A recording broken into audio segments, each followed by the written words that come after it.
فيلمنا بيبدأ مع هايمي ريس اللي كان لسه راجع من السفر لأنه كان عايش وبيدرس بره، ودلوقتي هو اتخرج من الكلية وبيشوف عيلته وبيلموا الشمل من تاني، وبيتبسط جدا لما بيشوفهم لأنه بقاله سنين ما شافهمش. بس هايمي بيتصدم لما بيعرف من عيلته إنهم على وشك إن هم يفقدوا بيتهم اللي هم عايشين فيه في أي وقت، والمحل اللي كانوا فاتحينه اتقفل وما قدروش يستحملوا كل المصاريف اللي كانت عليهم، وخصوصا ان ابو ايمي جاته سكتة قلبية وكان هيموت، فاضطروا يبيعوا حاجات كتيرة جدا عشان يعالجوه، وحاليا هم معهمش فلوس والعيلة ماديا منهارة جدا. وهايمي نفسه دلوقتي ان هو يساعد عيلته وبيدور على شغل، بس ما كانش في حد عاوز يشغله بالرغم ان هو كان لسه متخرج. فاخته بتقرر تساعده وتجيب له شغل في المكان اللي هي بتشتغل فيه، وبتجيب له شغلانة عامل نظافة في قصر واحدة اسمها فيكتوريا، واللي تبقى الرئيس التنفيذي لشركة كورت. وفي يوم كان هايمي واخته شغالين في قصر فيكتوريا، وفيكتوريا بترجع من بره وبنتعرف على بنت اخوها جيني كورت،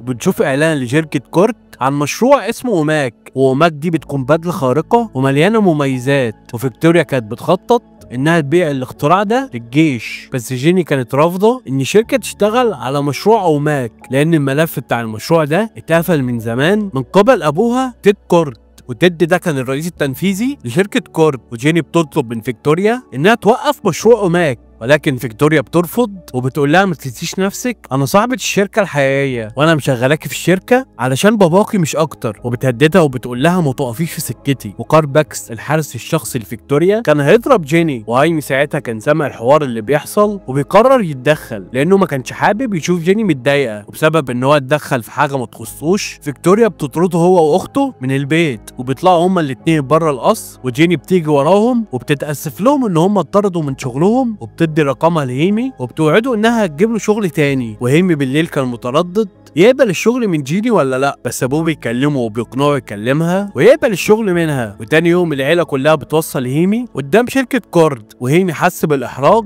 بسبب صوتهم العالي والحماس المفرط اللي عندهم. وفي نفس الوقت جيني اتسللت لاوضه محظوره في الشركه وبتسرق جعران اثري من الشركه، وخبت الجعران في صندوق اكل، والجعران ده كان قطعه مهمه جدا في مشروع اوماج. وهايمي بعدها شاف جيني فراح جري عليها، وفي نفس الوقت جهاز الانذار بيشتغل بسبب اختفاء الجعران، فجيني بتدي لهايمي الصندوق اللي فيه الجعران وبتطلب منه ان هو يخبي الصندوق ده في مكان امن، وبتحذره ما يفتحش الصندوق ده نهائيا. وهايمي لما بيروح البيت بيحكي لعيلته عن اللي حصل، وكلهم بيزنوا عليه ان هو يفتح الصندوق، واخته بتفتحه وبتشوف الجعران وبيقعدوا يحدفوا الجعران لبعض، وهايمي بيتضايق منهم جدا وبياخد منهم الجعران، وبمجرد ما مسكه الجعران بيلمع وبينط على وشه، والعيله كلها بتخاف على هايمي، وبيحاول رودي يشيل الجعران بس في كهرباء بتخرج من الجعران وبتنتشر في البيت كله وبترمي رودي بعيد عن هايمي، وبعدها الجعران بيخش في جسم هايمي، وهايمي بيزعق لما جسمه بدأ يتحول وجسمه بالكامل بيتغير وبتظهر عليه بدله زرقاء. وبعدها هايمي بيسمع صوت واحده ست من جوه البدله، وده بيكون سيستم في الجعران اسمه كارجيدا دي عشان توري لهايمي قدرات البدله بالطيار في السماء، وبتخليه يطلع بره الغلاف الجوي وبيشوف الارض من فوق، وبيشوف الارض لمده ثواني وبعدها بيبدا يقع، وفي جناحات بتطلع من ظهره قبل ما كان هيقع في الميه، والبدله بتخليه يطير لوحده وبيقع على العربيه. ولما كان في اتوبيس بيقرب منه البدله بتطلع درع وبتحميه وبتقسم الاتوبيس نصين، وهايمي بيطير لا اراديا وبيرجع لبيته وبيظهر قدام عيلته من غير هدوم، وبيقع من طوله وبيفقد الوعي بعد اللي حصل معاه. ولما فاق راح يلبس هدومه وبيزعق لما شاف الجعران الازرق لازق في ظهره، وهايمي كان عاوز يروح لجيني عشان يشوف حل في الموضوع ده، بس رودي بيقول ان شركه كورت ممكن تكون عامله علاقات كويسه مع البوليس، فلو البوليس عرف ان في سلاح عسكري موجود جوه جسم هايمي فكلنا هنروح في داهيه. هايمي ما سمحتش لهايمي ان هو يمشي، ولكن هايمي بيهرب بسرعه لما عيلته كلهم كانوا عمالين يتخانقوا، وبيروح هايمي يدور على جيمي عشان تشيل الجعران ده من جسمه، وبيلاقيها وهي بتهرب من شركه كورت وبتركب معاه العربيه وبيهربوا من رجاله فيكتوريا. وهايمي بياخد جيني للبيت عنده، ورودي ما كانش موافق على وجود جيني، وجيني متجاهلاه وبتسال فين الجعران، وبتتفاجئ لما بتعرف انه في ظهر هايمي، وبتقول جيني ان الجعران ده سلاح قوي جدا ومدمر ابويا اللي حصل عليه من زمان، والجعران هو اللي اختار هايمي عشان يرتبط معاه. وجيمي ما كانتش تعرف ازاي يشيلوا الجعران من هايمي، بس كانت عارفه مكان المخبأ الخاص بتاع ابوها، وبتقول هناك ممكن نلاقي اجابات لأسئلة كتير، بس علشان يخشوا المخبأ ده فهم محتاجين مفتاح معين موجود في شركة كورد، وبعدها رودي بيوصل هايمي عند الشركه وهما الاتنين بيتسللوا جوه عشان يسرقوا ساعه ابو جيني واللي هي مفتاح المخبأ بتاع ابو جيني. ولكن قبل ما يهربوا بيشوفوا قدامهم كارباكس الحارس الشخصي بتاع فيكتوريا، ولما جري على هايمي عشان يضربه بتظهر بدله الجعران وبيخشوا هما الاتنين في معركه. وكارباكس كان عنده نسخه اوليه من مشروع اوماك، بينما جيني بترجع العربيه لرودي. وهايمي ما قدرش يقف قصاد كارباكس لانه لسه مش عارف يستخدم البدله، وكارباكس كان هيقتل هايمي بس رودي بينقذه وبيخبط كارباكس بالعربيه وبيطيره بعيد.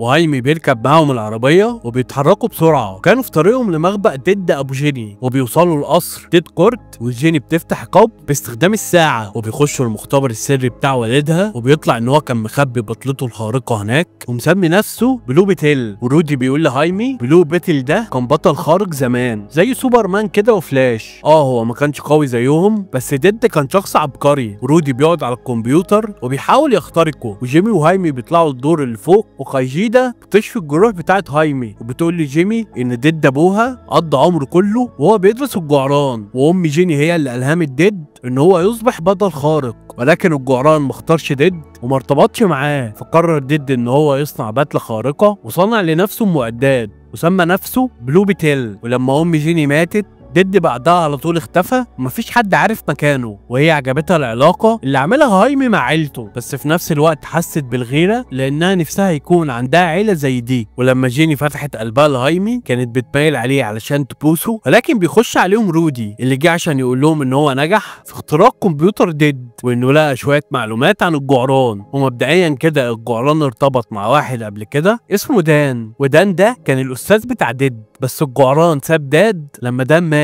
وبيطلع انه الجعران مش بيسيب الشخص اللي مرتبط بيه الا في حاله الموت، وبيفضل مرتبط بدماغ الشخص اللي مرتبط معاه ومرتبط بكل خليه في جسمه. والجعران بيحمي الشخص اللي مرتبط بيه بكل الطرق. وهايمي بيتضايق بعد ما سمع الكلام ده لانه كده يفضل مرتبط مع الجعران لبقيه حياته، ومش بيرضى يتكلم مع جيني لانها السبب في اللي هو فيه. فبيجيله رودي وبيتكلم معاه وبيحسن مزاجه شويه، بيقول له جايز مصيرك انك تكون شخص عظيم بفضل الجعران اللي جوه جسمك. وفعلا هايمي بدأ يقتنع شويه، بس بعدها بيشوفوا طياره تبع فيكتوريا طايره في السماء ورايحه لبيت عيله هايمي، فبيحاول يتحول ويلبس البدله بس مش بيعرف، وبيفتكر كلام رودي ان الجعران بيحمي الشخص المرتبط بيه، فبينط من على السطح. فعلا كايجيدا بتلبسه ببدله وبيطير هايمي وبيرجع لبيته وبيحمي عيلته من رجاله فيكتوريا. ولما فيكتوريا شافت ان الرصاص مش مأثر فيه بتؤمر رجالتها ان هم يضربوا نار على عيله هايمي، فهايمي بيحميهم من الرصاص بجناحاته وبيهزم معظم رجاله فيكتوريا، بينما عيلته بيطلعوا يجروا. بس في واحد من رجاله فيكتوريا بيوقع اخته، فابوها البرتو بيجري عليها عشان ينقذها ولكنه بيتضرب وبيقع على الارض. وهايمي كان بيتخانق مع جنود فيكتوريا وقتها، وبعدها بيصب تركيزه كله على كارباكس. وكارباكس كان مجهز سلاح معين عشان يضربوا عليه، ولكن البرتو بتجيله سكته قلبيه وبيقع من طوله. وهايمي كان بيحاول يجري عليه ولكن كارباكس بيضربه بسلاح كهربائي بيجيب هايمي الارض، وبينفجر بيت عيله هايمي. والعيله كلها بتتجمع حوالين الاب البرتو وهم متضايقين وبيعيطوا عليه. وبينما هايمي اتقبض عليه من رجاله فيكتوريا، وبتوصل عربيه الاسعاف متاخر والبرتو كان خلاص مات. وتاني يوم العيله بتقرر انهم لازم ينقذوا هايمي باي شكل، وجيمي بتاخد العيله لقصر ديد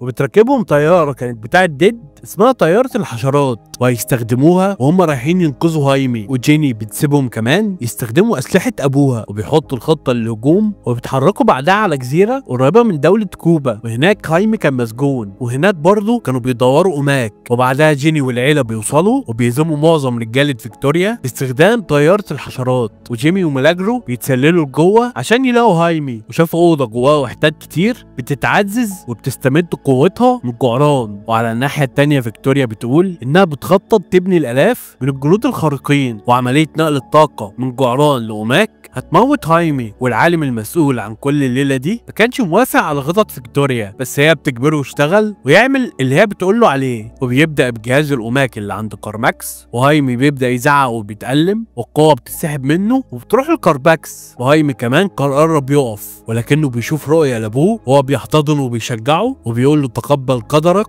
وقاتل. بينما في نفس الوقت ده جيني واخته بيوصلوا لاوضه هايمي وحطوا متفجرات على الحيطه اللي موجود وراها هايمي، وبتنفجر بتنفجر الحيطه وهايمي اخيرا بيتحرر، بس خلاص كان الوقت عدى وكارباكس كان اتشحن بقوه كبيره من القعران، والعالم كان عاوز يساعد هايمي ولكن كارباكس قتله. وهايمي لما شاف كارباكس قدامه طلع يجري فورا، وهايمي ما كانش يقدر يحاربه دلوقتي لان الجعران استهلك بقوه. بيشوف جدته في السكه اللي كانت ماسكه سلاح وخلصت على رجاله فيكتوريا، وبيرجعوا للطياره وبيكتشفوا ان جيني واخته لسه جوه المبنى. فهايمي بيقرر ان هو يرجع عشانهم، بينما جيني كانت فاقده الوعي بعد الانفجار، ولما فاقت كانت اتقبض عليها من فيكتوريا. اما اخته كان بيطاردها رجاله فيكتوريا، وبيوصل هايمي بعد ما بدلته اتشحنت وبيقتل الرجاله اللي بيطاردوها وبينقذ اخته وبتحضنه. وبيكتشف هايمي ان جيني مش موجوده وكان رايح يدور عليها، ولكن بيظهر كارباكس وبيهاجموا والاتنين بيخشوا في معركه شرسه وهايمي كان هو الخسران. وقبل ما كان كارباكس هيقتل هايمي بيوصل رودي وبيرمي حجاره على كارماكس، فكارباكس بيضرب صاروخ على رودي، فهايمي بيفتكر ان رودي مات فبيتعصب جدا وعايز دلوقتي ينتقم لابوه ولعمه، فبيجمع كل قوته وبيهاجم كارباكس وهايمي بيتفوق عليه وبينزل فيه ضرب. كان عاوز يقتله كمان بس كايجيتا بتمنعه، وكايجيتا كان عندها القدره انها توري لهايمي الماضي بتاع كارباكس، وده لان الجعران كان متصل بكارباكس، وبيطلع ان كارباكس فقد امه في سن صغير بسبب هجوم ارهابي، واصبح بعدها جندي من وهو صغير ونشأ في بيئه قاسيه، وبعدها خدته فيكتوريا وخلته فرد تجارب لمشروع اوماك. والحياه المؤلمه اللي عاشها كارماكس حولته لشخص متحجر القلب، وهايمي بعد ما عرف قصته صعب عليه ومرضيش يقتله وبيساعده وبيقومه. وعلى الناحيه التانيه جيمي كانت في طياره مع فيكتوريا، وبتقول فيكتوريا انها معاها نسخه من بيانات الجعران فهي تقدر تبدا من اول وجديد وتصنع بدل اوماك جديده. وجيمي بتطلع لبانه كده بتتنفخ جامد وبتملى الطياره وبتموت الطيار، والطياره بعدها بتقع وبينجو منها جيمي وفيكتوريا بفضل اللبانه دي. وعلى طول جيني دمرت الجهاز اللي عليه بيانات الجعران، وبيجي لهم كارباكس وهايمي، وفيكتوريا بتؤمر كارباكس انه يقتل جيمي وهايمي، ولكن لاول مره كارباكس مش بيسمع كلامها وبيتقلب على فيكتوريا لانها كانت بتعامله كفرد تجارب، وبيشكر هايمي انه خلاه يفتكر كل اللي حصل، وبيسيب هايمي وجيمي يهربوا، بيظبط بدلته انها تنفجر وبيسحب فيكتوريا بعيد عشان يموتها، وبعدها بتنفجر بدلته بالمعمل وفيكتوريا، وبيرجع هايمي للسفينه وبيتجمع مع عيلته وجيمي ورودي اللي كان لسه عايش، وبيحضنوا بعض وبيعيطوا عشان عدوا المحنه دي سوا. وبعدها جيمي تصبح الرئيس التنفيذي لشركه كورب، وعيله هايمي بيقفوا قدام البيت حدادا على موت البرتو، وجيني بتوصل بعدها عشان تعزيهم وبتدي رودي عربيه جديده وبتقول لهم ان شركه كورب هتكون مسؤوله عن بناء البيت من جديد، وبتسيبهم وكانت راجعه لقصر ابوها، وهايمي بيجي وراها وبيعرض عليها يشيلها ويطير بيها ويوصلها لهناك، والاتنين بيعترفوا بحبهم لبعض، وبعدها بياخدها وبيروحوا على هناك. وفي المختبر بتاع ديد بتيجي رساله منه ان هو لسه عايش. كده يكون خلص فيلمنا. لو عجبك الفيلم متنساش شير ولايك وسبسكرايب عشان تشوف كل جديد.